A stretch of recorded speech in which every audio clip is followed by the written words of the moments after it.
యుద్ధానికి సర్వం సిద్ధం. నోటిఫికేషన్ వచ్చేసింది. నామినేషన్ల పర్వం మొదలైంది. 175 అసెంబ్లీ నియోజకవర్గాలు, 25 ఎంపీ స్థానాల పరిధిలో అంతా ఇక ప్రచార సంరంభం తారాస్థాయికి చేరనుంది. ఓటర్ను ఆకట్టుకోవడమే లక్ష్యంగా విమర్శలు, ప్రతి విమర్శలు, వ్యూహాలు, ప్రతివ్యూహాలు, ఎత్తులు, పై ఎత్తులతో రణక్షేత్రాన్ని తలపించనున్నాయి ఈ కొద్ది రోజులు. అలకలు, అసంతృప్తులు, తిరుగుబాట్లు, నిరసన జ్వాలలు, ప్రలోభాల పర్వాలు. ఈ ఘట్టాన్ని మరింత రక్తి కట్టించడము దాదాపు ఖాయమైపోయింది. ఆంధ్ర బరిలో ప్రస్తుతం ప్రత్యేక అంశం ఇదేగా కనిపిస్తోంది.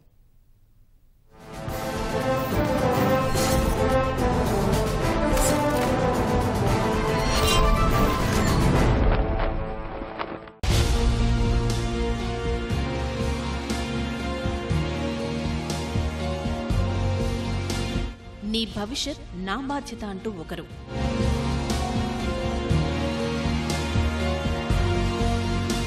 ఒక్క అవకాశం ఇవ్వండి అంటూ ఒకరు,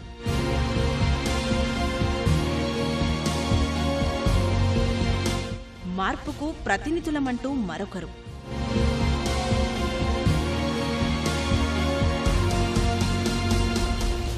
సమరాంధ్ర బరిలో 3 ప్రధాన పార్టీల ఈ ప్రచార నినాదాలతో ఇప్పటికే పోరు వాతావరణం పూర్తిగా వేడెక్కింది. వాటికి ధీటుగా ఎలాగైనా ఉనికిని చాటుకోవాలని కాంగ్రెస్, భాజపాలు సమరసన్నాహాల్లో మునిగిపోయాయి. ఇచ్చాపురం నుంచి ఇడుపులపాయ వరకు ఇప్పుడు ఇదే ఓట్ల యుద్ధ వాతావరణం కనిపిస్తోంది. గట్టిగా చూస్తే ప్రచారానికి ఉన్న వ్యవధి కేవలం 22 రోజులు. పోలింగ్ ఏప్రిల్ 11న అయినా 48 గంటల ముందే మైకులకు టాటా చెప్పాల్సిన సంక్లిష్ట పరిస్థితుల్లో ప్రతి క్షణం ఉత్కంఠభరితం చేసేందుకు పావులు కదుపుతున్నాయి రాజకీయ పార్టీలన్నీ. నేను మిమ్మల్ని కోరేది ఒకటి, ప్రతి ఒక్క బూత్లో మెజార్టీ రావాలి, ఏరియాలో మెజార్టీ రావాలి, అసెంబ్లీలో మెజార్టీ రావాలి. రాష్ట్రం మొత్తం ఒక పెద్ద ఎత్తున తెలుగుదేశం పార్టీ గాలి వీస్తా ఉంది. ఎవరైనా అడ్డుపడితే కొట్టుకొని పోతారు తప్ప ఎవరు మిగలరు. అది మీరు గుర్తుపెట్టుకోవాలి. మామూలు గాలి కాదు, సుడి గాలి, సైకిల్ గాలి. సైకిల్ స్పీడ్ పెరుగుతుంది, ఇంకా పెద్దాం. బుల్లెట్ లాగా సైకిల్ దూసుకుపోతుంది తప్ప వెనక తిరిగి చూసే సమస్య లేదు. మధ్యలోనే చదువులు ఆపేస్తున్న పిల్లలను చూసా, ఆ చదువుల కోసం అప్పులు చేస్తా ఉన్న తల్లిదండ్రులను చూసా. వారి బాధలు విన్నా, వారి కష్టాలను చూశా. ఆ ప్రతి తల్లిదండ్రికి, ఆ చదువాలని ఆరాటపడతా ఉన్న ప్రతి పిల్లాడికి ఇవాళ నేను చెప్తా ఉన్నాను, మీ కష్టాలను నేను చూశా, మీ బాధలు నేను విన్నా. ఇవాళ ఈ వేదికపై నుంచి మీ అందరికీ భరోసా ఇస్తా ఉన్నాను, నేనున్నాను మీకు తోడుగా అని చెప్పి ఇవాళ మీ అందరికీ కూడా నేను భరోసా ఇస్తా ఉన్నాను. ఎన్నికల నోటిఫికేషన్ విడుదల కూడా రాజకీయ కాక మరింత పెంచింది. ఆంధ్రప్రదేశ్ రాష్ట్ర ఎన్నికల ప్రధాన అధికారి ద్వివేది ఈ నోటిఫికేషన్ను విడుదల చేశారు. 25 లోక్సభ, 175 అసెంబ్లీ నియోజకవర్గాలకు నోటిఫికేషన్ వెలువరించారు. నామినేషన్ల స్వీకరణకు గడువు ఈ నెల 25తో ముగియనుంది. 26న నామినేషన్ల పరిశీలన, 27 నుంచి 28 వరకు ఉపసంహరణకు అవకాశం ఇవ్వనున్నారు. ఉదయం 11 గంటల నుంచి మధ్యాహ్నం 3 గంటల వరకు నామినేషన్ల స్వీకరణ ఉంటుంది. ఏప్రిల్ 11న పోలింగ్ జరగనుండగా మే 23న ఓట్ల లెక్కింపు చేపట్టనున్నారు. పోలింగ్ ముగిసి ఫలితాలు రావటానికి మధ్య 42 రోజుల సుదీర్ఘ నిరీక్షణ, ఉత్కంఠ మాత్రం తప్పవు.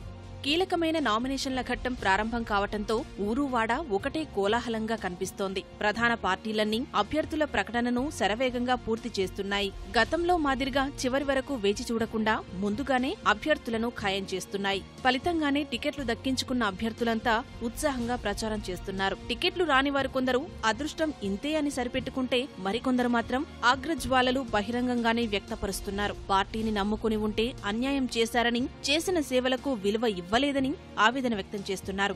ఎంపీ, ఎమ్మెల్యే జాబితాలు మొత్తం ప్రకటించిన వైకాపాలో ఈ అసంతృప్తి జ్వాలలు కాస్త ఎక్కువగానే కనిపిస్తున్నాయి. విశాఖలో పార్టీ కార్యాలయాల ధ్వంసం వరకు వెళ్లారు టికెట్లు దక్కని నేతలు. కౌన్సిలర్ల రాజీనామాలు, ఫ్లెక్సీల చించివేత ఘటనలు కూడా జరుగుతున్నాయి. రాజీనామాలు, ఆందోళనలతో పాటు ఆత్మహత్య యత్నం ఘటనలు నమోదవుతున్నాయి. కొందరు తిరుగుబాటు అభ్యర్థులుగా అయినా బరిలో నిలిచేందుకు సమాయత్తం అవుతుంటే, ఇంకొందరు భవిష్యత్ కార్యాచరణపై కార్యకర్తలతో సంప్రదింపులు జరుపుతున్నారు. ఈ క్రమంలోనే విశాఖ జిల్లాలో వైకాపా కార్యాలయాలు కొన్ని ధ్వంసమయ్యాయి.